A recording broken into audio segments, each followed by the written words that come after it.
Hey creators, in today's video, I'm going to show you how to edit two separate camera angles inside of Capcut for PC. Why would you want to do this? A, to increase viewer retention, mix it up, keep it interesting. B, you can produce a really cool video that you're super proud of.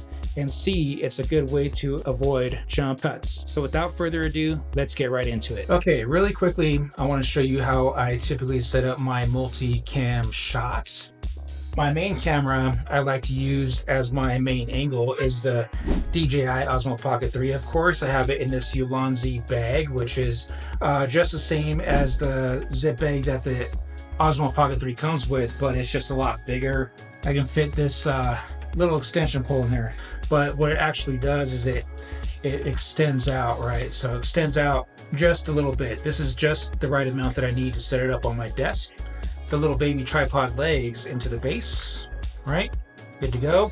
And then I usually set it up right over here on my desk, so I'll just kind of rotate this and give you a wider field of view.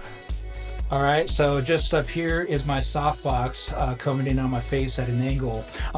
Just right over here is this desk mount by Newer, and this is the Sony ZV-1F. I like to use this for my secondary angle, so I just kind of position that to kind of look at my face kind of at an angle. This is my camera B.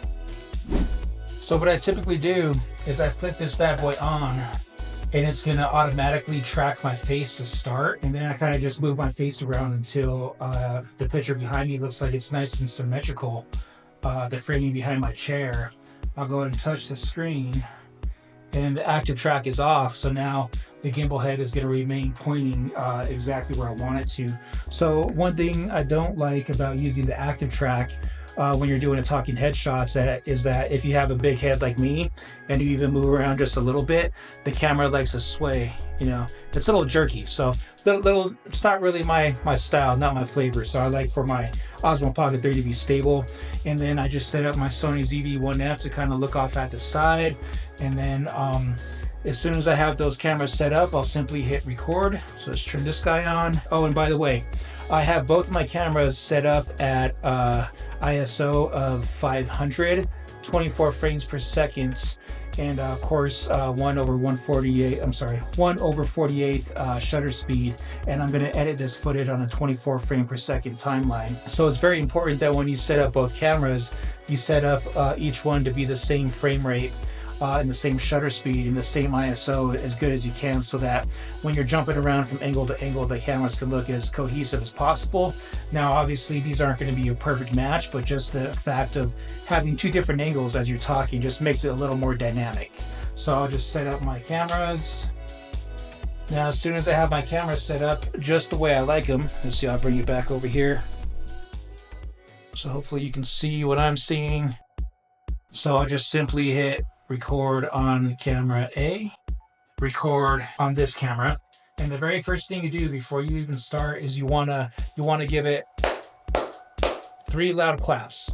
Now, what this is going to do is it's going to give Capcut a little more flexibility as far as being able to sync the audio.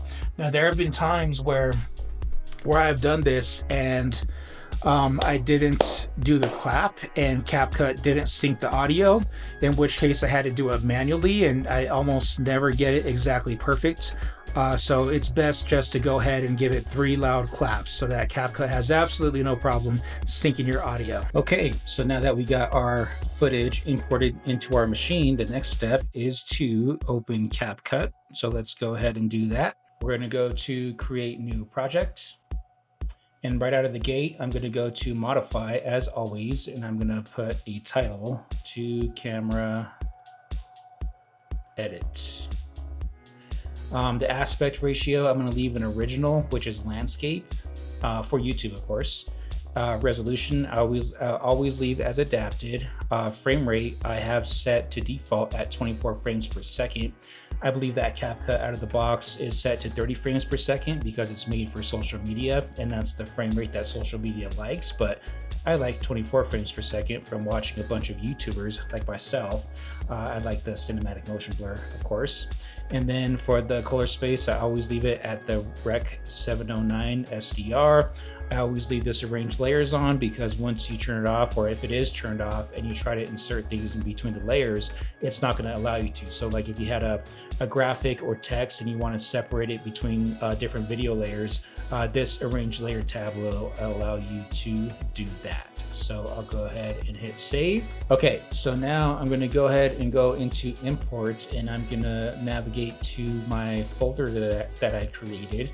And right here we have the 2 camera angle edit OP3 for Osmo Pocket 3. I do know that the very longest clip out of these clips that I took is the talking headshot that I wanted to edit. So I can see that this duration is about 6 minutes long, and it started at 6:06 p.m. So I'm going to go ahead and import that. I'm also going to import, I'm going to go back to my folder, and I'm going to go to the ZV-1F, and I'm going to find the same clip that's about the same amount of time. Looks like my clock.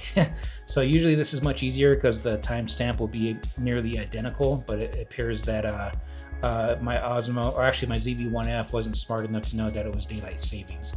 So it's going to be an hour behind. I am now reminded to fix that. So I'm going to go ahead and import that footage. Now, once I have my 2 clips imported, I'm going to go ahead and start with my main track, which is going to be my front-facing headshot, the Osmo Pocket 3. I'm going to simply bring that in and select import. Now, you can see that this clip is about 6 minutes long. So nobody's perfect. I was having a bad day when I recorded this, I think, or not the best day. So you can see that these are all first attempts. So you can make as many attempts as you want, and you know, as time goes on, you probably get it in 1 attempt or less. But I know for a fact that the whole first half of this video is pretty much failed attempts. I know that the video pretty much starts near the end. So I'm gonna go ahead and import my second track. You can see when I push the plus button, Capcut's going to automatically drop it into timeline to come after the main track. But this is actually my second angle. So what I want to do is with this clip selected, I want to grab that and drag it above my first track. Now, this is where the audio and the clapping comes into play, because this gives Capcut a reference point to go ahead and sync that up for you. So you can see that I have audio recorded with a shotgun mic on the ZV-1F, so the audio is pretty good. And of course, I have audio recorded with the DJI Mic 2 on my DJI Osmo Pocket 3. So what I want to do is select out of there so that none of the clips are selected. And with my mouse, not on one of the clips, I'm going to press and hold my left clicker on my mouse, and I'm just going to drag up until both tracks are highlighted. Now, once both tracks are highlighted, I'm going to right click and I'm going to hit sync audio and video. And so Capcut's going to think, and it's going to sync that perfectly, right? So if you didn't do your claps, or if your audio is horrible on one track or the other, then this becomes much more difficult. And believe me when I say that trying to sync up your audio manually, if you're not a Hollywood editor or a big time YouTuber, is nearly impossible. I've never been able to figure it out. So using Capcut tools built in and using the sync audio and video, you can't miss. So now that I have both my tracks selected, I'm going to bring my playhead all the way to the end where I know the real video starts, and I'm just going to put it right where you can see the waveform. So I know that this last bit of the waveform is the part that I want. So I'm just going to come right here to the front, and I'm going to go ahead and hit the first, the top layer. I'm going to hit Command B. I'm going to hit the bottom layer, and I'm going to hit Command B, and that's going to do a cut. Now this is where using compound clips comes into play. So I like to edit using compound clips because it, especially when you're trying to sync 2 different camera angles, it's especially important. So I know that I want to delete this whole first part of the video, which is failed attempts. So with these 2 tracks cut at exactly the same point in time, what I'm going to do is I'm going to highlight both of those tracks. I'm going to right click and I'm going to hit create compound clip. So those are locked together. And the reason I want to do that is because if I try to delete, let me just show you what I mean. So if I didn't create a compound clip and I go to delete this first half of the bottom layer, you can see that the magnetic timeline is going to shoot you know, my main track all the way to the beginning, and the top layer is not. So This is a problem, and the way I avoid that problem is just by every time I'm going to do something that makes the main track move via the magnetic timeline, I always create a compound clip so that the two angles that are supposed to be on top of each other are always in sync at all times. So I'll go ahead and hit Command Z, and I'll go ahead and create that compound clip by right clicking, create compound clip. And now I can delete this bottom layer. You can see the whole thing moves to the left. That's okay because this top layer is also going away. Now, once I have just the meat and potatoes of what I want, I can go ahead and use my trackpad and zoom out so I have a healthy view of my timeline. And then I'm gonna go ahead and uncompound by selecting the clip, right click, and go to uncompound clip. All right, so now here we go. So I'm just gonna go ahead and hit play and see where I really want to start. Okay, so after taking a second look, I can see that there was a couple more failed attempts. So I'm gonna come right to where I know the real clip starts, or the audio and video that I want to use, and I'll just follow the same process. I'll go ahead and split the bottom clip, split the top clip. I'm gonna create a compound clip, and then I'm gonna delete that first half that I don't want, and then undo compound clip, and then let's hit play. All right, so now we're good to go. So now I can go ahead and start dicing it up. So what I like to do is obviously start with just looking straight on at the camera. Right when I say 2, I want the camera to jump to the side angle. So with my playhead right where the waveform coincides with when I say number 2, I'm going to put my playhead right there. I'm going to select the top track, and I'm going to hit Command B. Now from here, there's 2 different things that we can do. So I can either come to this this left track or this left clip on top, and I can right click and I can hit deactivate clip, and that's going to remove the audio and video, and it's going to allow that bottom layer to shine through. So that's good, but the way that I prefer to do it, honestly, is to delete that. So I'm gonna hit Command Z, and I'm just gonna come over here and I'm gonna right click, and I'm going to delete, or actually I can just select it and hit the delete key on my keyboard. And the reason I like to do that is because when I'm trying to fine tune exactly when the camera changes angles, I can actually grab this top clip and drag it to the left or drag it to the right to kind of get a little more precision on exactly when it cuts. And the layer on top does not have a magnetic timeline, so you got to be careful with that, and that is why we use compound clips, of course. So now we're just going to start cutting it up, and here we go. All right, so I think right here I'm going to go ahead and cut that top clip again, and I'm just going to go through and just hit Command B on that upper track, and I'm just going to delete the parts where I want my forward-facing camera to show, and leave remaining the side angle shots, if you will. So let's do that and hit play, see how it goes. Okay, so another thing I like to do to kind of switch it up is to do like a fake third angle, and the way that I do that is I leave a part of the track where a part of the upper layer where I'm looking off to the side. All right, so let's go ahead and isolate that one right there. So this track right here is what I'm talking about. So I'm looking from the left side of my face, and then it's the front, and then it switches back to the left side again. And one thing I could do to make this angle just a little more interesting and dynamic is I like to hit that, and I can hit this this little symbol right here, the mirror symbol, and that reverses the clip. So it almost gives the illusion that I have 3 angles, even though it's only 2. So let's just play that through, and you can see what I mean. And so right here where I'm gonna do my third angle, my fake third angle, I can actually increase that a little bit just to give it a little more dynamic feel. All right, looks good. So I'm just gonna go through and cut up my tracks until I'm completely satisfied.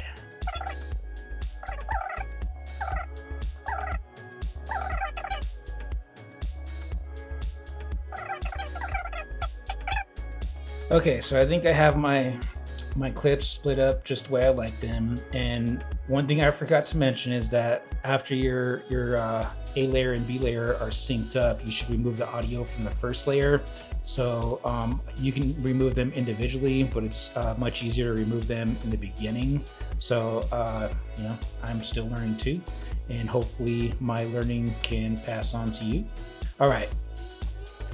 So now near the end, I'm doing my jump cuts on purpose, but I want to retain my second angle near the end of my opening statement to this video. So I'm going to come right here to where the waveform starts on my second layer. I'm going to go ahead and hit Command B, and I'm going to remove my first layer in the area where I'm going to do my exaggerated jump cuts, if you will, just to prove my point. And before I move on any further, I can see that my A layer has some flicker in the background. You see that right here?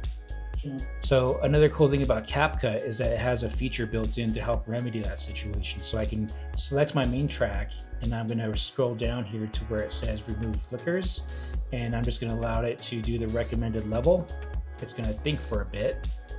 And Capcut is amazing for this reason.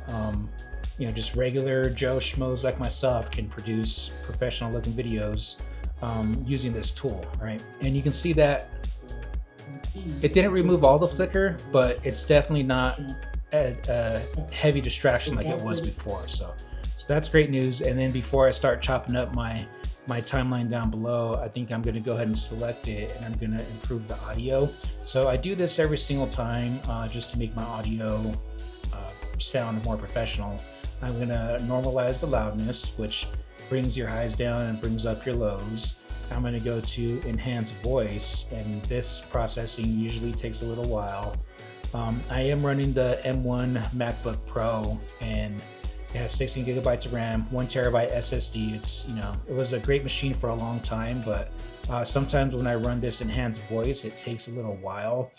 So maybe this is the year that I upgrade to the new M4, which would be pretty sweet. But I don't have the money for the machine that I want, which is the M4. So anyways, enough of that noise. Now that I have my audio good to go, I can see that on my waveform down here, it's peaking. And what I usually do is I just I could do two things, right? I can come over here to the audio, and I can move this slider left and right to increase the volume or increase or decrease. I can come down here to this track, and I can, with my cursor over that audio line, I can grab that and I can pull it down or bring it up. But what I usually do is I come to this arrow right here, and I just push the down button. So it goes down basically 1 point of a decibel at a time.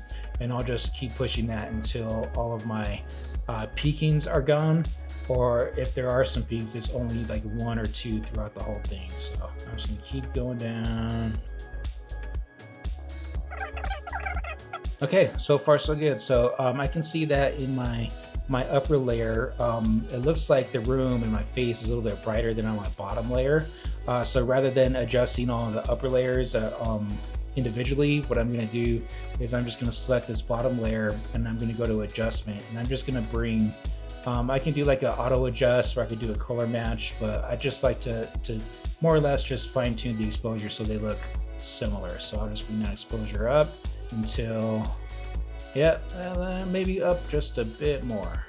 Yeah, that's it. Just so the two angles look like they're a little more closely related, I guess, even though they're two separate cameras altogether. So now that I've done that, what I'm going to do is I'm going to do my exaggerated jump cuts. So I'm going to come over here to the end. I want to preserve this this second angle where it's at, because I might use that near the very end. So I'm going to bring my playhead right to where I cut that. I'm going to select my bottom layer. I'm going to hit Command B, and then I'm going to create a compound clip on that last half of this video. So create compound clip. And now from here, what I'm going to do is, on purpose, I'm going to remove these empty spaces. So this is like a common thing when you're editing.